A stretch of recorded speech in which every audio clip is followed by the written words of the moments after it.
At a family dinner this past weekend. It included myself, my fiance, my sister, her boyfriend, and our parents. My sister got divorced maybe a year ago and has a boyfriend.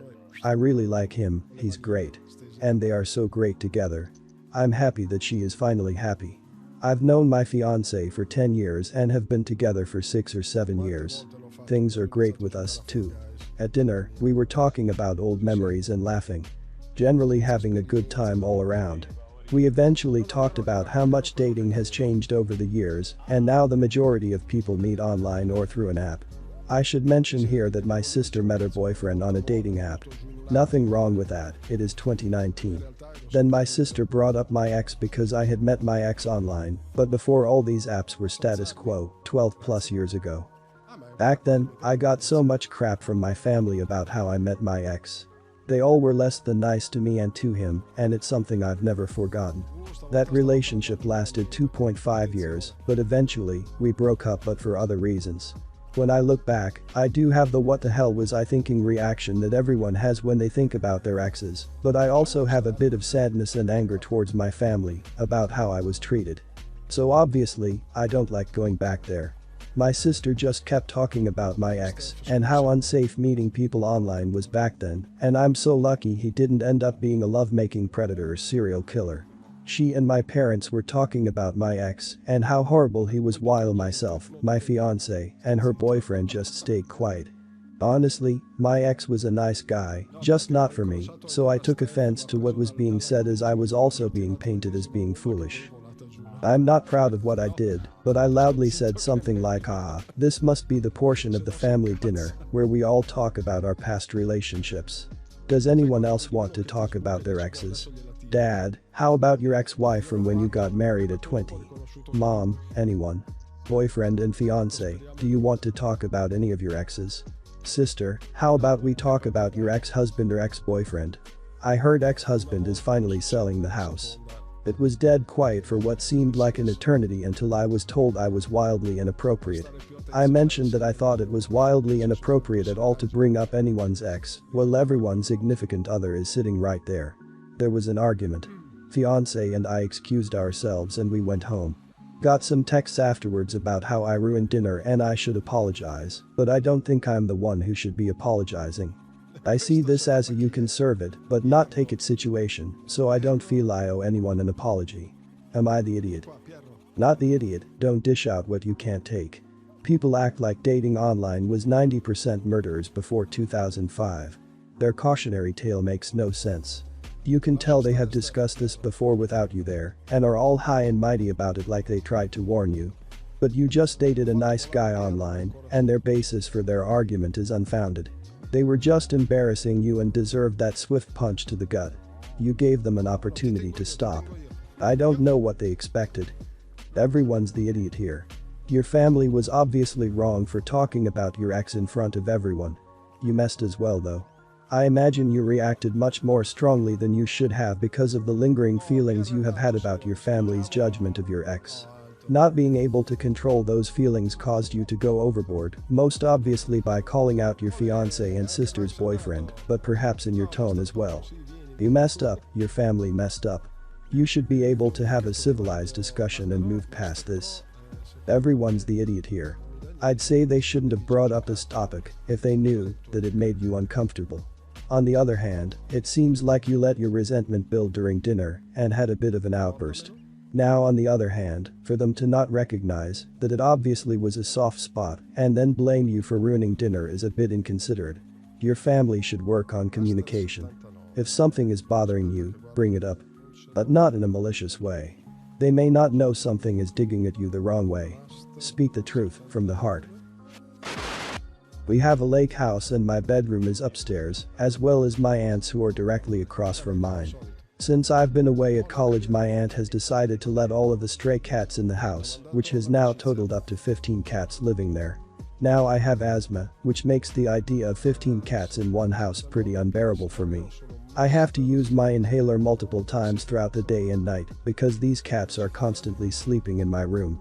Herself and my grandma refuse to get rid of any of the cats because they are attached to all of them, so I now have to sleep in the guest bedroom since no cats are allowed in there. I'm getting tired of this guest bedroom considering my actual room is a lot bigger, and so I started closing my door so the cats won't get in there and can get around to cleaning it of all the cat hair. My mom has washed the sheets and vacuumed in there 3 times now because my aunt keeps opening my bedroom door and letting the cats in. I finally caught her in the act and said, "Why do you keep opening my bedroom door?" She said it's because closed doors give her anxiety. She has never once mentioned this before, and there are several other doors in the house that are closed constantly. I responded and said, "Will I close it so the cats don't get in there?" And she said, "You don't even sleep in there." I then said, "Yeah, because you keep letting the cats into my room, I want the door closed." And she said again, "Well, you don't sleep in there." I literally yelled, "I am trying to explain to you why I don't sleep in there. You're the reason I can't sleep in there." And she just kept saying the same thing over and over, so I just walked away. My grandma is getting annoyed too, and so she told me I should close my door and lock it so she can't open it no matter what. And to be honest, I think her closed door anxiety is fake and just a reason for her to let the cats in my room because she feels bad for them. Now I know this will start a huge fight between her and me, but at this point, I don't care.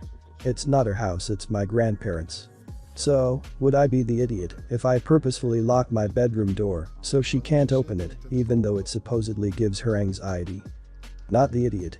Lock the door, your grandma who owns the house gave you permission. Your aunt sounds like she's personally offended you don't like her cats, ignoring your allergies. Wouldn't be surprised if she was one of the weirdos who thinks people make up their allergies to prove her point. She may also be a control freak who just doesn't like people doing things differently than she would. Either way, she's being a busybody and getting in the way of your health. Lock the door and let her freak out. Her issues, not yours. Not the idiot. Even if closed doors give her anxiety, the open door is risking your life. Asthma is no joke. If you're using your rescue inhaler that often, please talk to your doctor about preventative medications, antihistamines, Montelukast sodium, Flovent, and consider getting a pulse oximeter. If you still feel bad after using your rescue inhaler, check your oxygen levels. If they get too low, you need to go to the emergency room. Asthma can go from mild to bad and bad to dying very quickly. Not the idiot. Your aunt is just an idiot, but you are puzzling. Their question is, literally, would it be wrong to do something that the owner of the house specifically suggested I do? Something that would preserve my health and save my mother from cleaning repeatedly, and which there is no good reason not to do, aside from obviously contrived claims of anxiety. How is this even a question?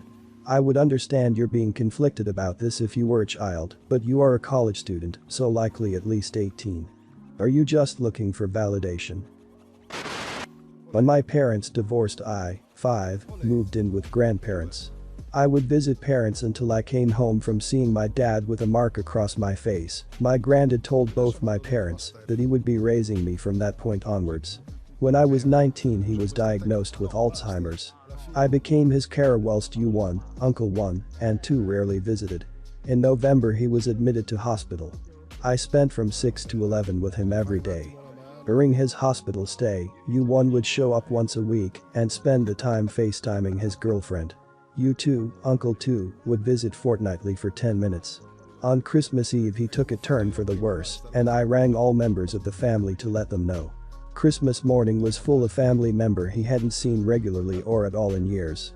I skipped the offers of Christmas dinner and stayed with him until he passed. U1 and U2 were keen to be involved with legal aspects. It was decided that I would pay everything, and U1 and U2 would refund me when it was totaled up. They had the most disposable income and savings, and it would be returned from the estate. So I paid funeral costs, outstanding balances for bills and credit cards, etc., which wiped all my savings and some essential money. In total, this was close to 28k pounds. U1 and U2 had been going to the house daily and thrown away all his belongings, unless they deemed them valuable, in which case they sold and kept them. U1 and U2 have also removed the kitchen, carpets, and most of the bathroom, saying they would pay for the place to be redecorated. At this point, we went to his solicitors to make sure we hadn't missed anything. Surprise to everyone, my granddad had made a new will a year prior to being diagnosed with Alzheimer's, with myself as the sole beneficiary, and a note with his reasoning being that all of his children are middle-aged, own their own homes, and have adult children. Once finding out that they don't benefit from the will, they have left the house in a complete state of disrepair, refused to refund me any money unless I agree to completely disclaim the will and any inheritance, and use the older will with his 5 children being the beneficiaries. This has left me in the position of not being able to pay my rent and living off rice. The house is unsellable and I have no funds to repair it and further solicitors' bills to pay. I don't care too about the money I'll get at the end of it. I'm more upset with how they've handled it and that they stripped myself and others of retaining any sentimental objects. Am I the idiot for continuing with my granddad's wishes despite causing a large rift in my family? Not the idiot. Your uncles are vile, greedy people. Make sure you get proper legal advice and protect yourself from them. Your grandfather made a clear and reasonable decision to leave his money to the person that actually cared for him. Ask your solicitor what can be done to enforce your uncle's promises to pay for the costs they had agreed. Whatever you do, do not give them a cent of money from the will. Legal costs can be paid on a contingency basis after the estate has been disbursed to you if need be. Not the idiot. God damn it, reading this made me so mad. Your uncles are clearly horrible, greedy, atrocious people, and it never fails to depress me how people are capable of acting when it comes to wills and probate. This is probably cold comfort, but you are clearly a good person, and your grandfather was very lucky to have you in his difficult final days. I will add my voice to the others urging you to seek legal advice. Please don't give in to their demands. Not the idiot. You earned it. You were granted it as a reward for being there for him. You also needed all that. Get back what your grandfather granted you and use the law to destroy all those who stand in your way. They ceased being your family the moment they decided to harm you and cannibalize on your grandfather's legacy by disrespecting his last will. Do not care about schisms in the family. Your parents did not value you, your uncles did not value him. They deserve nothing. Me and my girlfriend are moderately overweight. We have been noticing that we were getting fatter still, so I pushed us to try and lose some weight. We now go on walks every day, we cut the sugar, and generally try to eat better and in reasonable quantities. This is being tougher on her because she really enjoys eating until she's full. I'm mainly the one trying to keep us on track, and very often I have to call her out when she's sliding back into our old eating habits. So this last weekend we went to a wedding together as guests. We were sitting next to each other, together with family members from both our families, all in the same table. Every table had its own food, so everyone could just serve themselves. So what happened next was I had to watch as my girlfriend filled her plate up with all kinds of delicious food. I kinda gave her a look like that, but she just shrugged it off, as if to say, yeah, I know, but we're at a wedding. I was slightly annoyed with her behavior, but sort of forgot about it and tried to just enjoy everyone's companies. Sometime after that, when she was finished, she was out for more. She asked me to pass her this big plate of shrimp rice so that she could try some of that. That really struck me, but I didn't want to argue right there and then, so what I did was get the Sereno rice and proceed to fill her plate up until it was literally overflowing a little bit. She just kind of stared at it, then got up and went outside alone. Everyone was staring at me at this point, and I thought it was better I just went outside too to talk to her. She told me she was humiliated and that I stepped out of line and that I came off as a controlling jerk. So, am I the idiot for taking a stand against her completely disregard for our agreed upon diet? You're the idiot. You deliberately and passive-aggressively humiliated her in front of everyone, and she's absolutely right to be hurt and angry. It's nice that you're both trying to get healthy and lose weight together, but at the end of the day you're both adults entitled to make your own choices, and it's also possible to eat healthily and want to have a cheat day and indulge every now and then. It's your job to encourage and support her, not shame her. You don't own her and you don't get to control her or her diet. I don't care if you think your intentions are for her own good. You're the idiot. Also, don't kid yourself. You aren't an idiot for taking a stand. You're an idiot for intentionally humiliating your girlfriend in front of friends and family at someone else's wedding because she decided to have a cheat day. Major piece of crap territory. Just so you know, my now wife and I each dropped nearly a third of our body weight to get healthier and look better. We definitely wouldn't have achieved that by cutting each other down. That's what you did. You're the idiot. Firstly, it does not affect your diet at all if your girlfriend decides that a wedding is an occasion where she will allow herself to indulge. Secondly, this is not an issue to ever publicly take a stand on. If she is okay with you calling her out when you are alone, that's one thing, but you basically made a theatrical production, in front of friends and family, of your poor opinion of her eating habits. This is neither kind nor productive nor anything at all but a total idiot move. I would not be surprised if the next weight your girlfriend lost was all of yours. I, 33, am married to a guy with a 9-year-old son whom he shares custody with his ex, who is also married. We get him primarily on weekends and a few odd days during the week here and there, but my husband is definitely in his life. His ex's husband has been in my stepson's life since he was about 1 and had started calling him daddy after they had another child together. He was just over 3 when his baby brother was born. I had just started dating my husband at the time, and it had always bothered me that he called this other guy daddy as well as my husband. He would tell people he had 2 dads. I told his mother that I thought it was wrong for him to call his stepdad daddy and should be calling him by his name, and she got defensive and said no one forces her son to call him that. It was just something he started doing on his own accord after they had another baby. I told her she needs to enforce on him that is not his daddy and it's rude to be calling him such. She told me her son could make that choice when he wants to and to mind my own business. I asked her how she would feel if he started calling me mommy, and she said she wouldn't care, fat liar, and put out this crap, saying him calling me mom doesn't take away from her being his mom as well. Fast forward a few years and my stepson is now 9 and still refers to him as dad, as well as my husband, and he does it when we are at school events and just confuses everyone and still bothers me and my husband. He's just not as vocal about it as I am. I decided to have a conversation with my stepson about no longer calling his stepdad dad and why it was wrong and hurtful to his real father. He got upset and said he liked having 2 dads, but agreed not to do it anymore. After we dropped him back off with his mom, my husband gets a phone call from her, screaming at him for the conversation I had with him, telling him it was petty of me to do so and that their son was upset. He told me I probably shouldn't have done that, but I only did what should have been a long time ago. That other man is not his dad, just like I am not his mom, and my husband's ex should have been more thoughtful of my husband's feelings on the matter when it started years ago. You are the idiot, as is your husband. I can understand your husband being upset, but the child is the person who is right here. He feels he has 2 dads and is happy calling them both dad. This is common with step-parents. Nobody is being shafted by this, however much you think they are. You and your husband have just done something really hurtful to your son who has been jointly raised by his second dad from a very young age and absolutely thinks of him as dad. This is just tragic. I feel so bad for the kid. You're the idiot. Seriously. You do not talk to a kid about this type of stuff.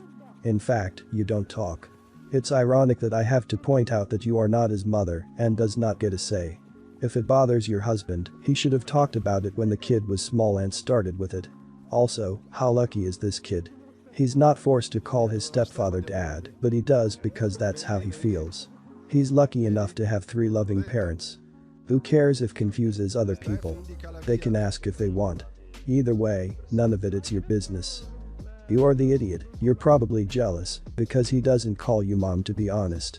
You lost a freaking plot, lady. You way overstepped your boundaries.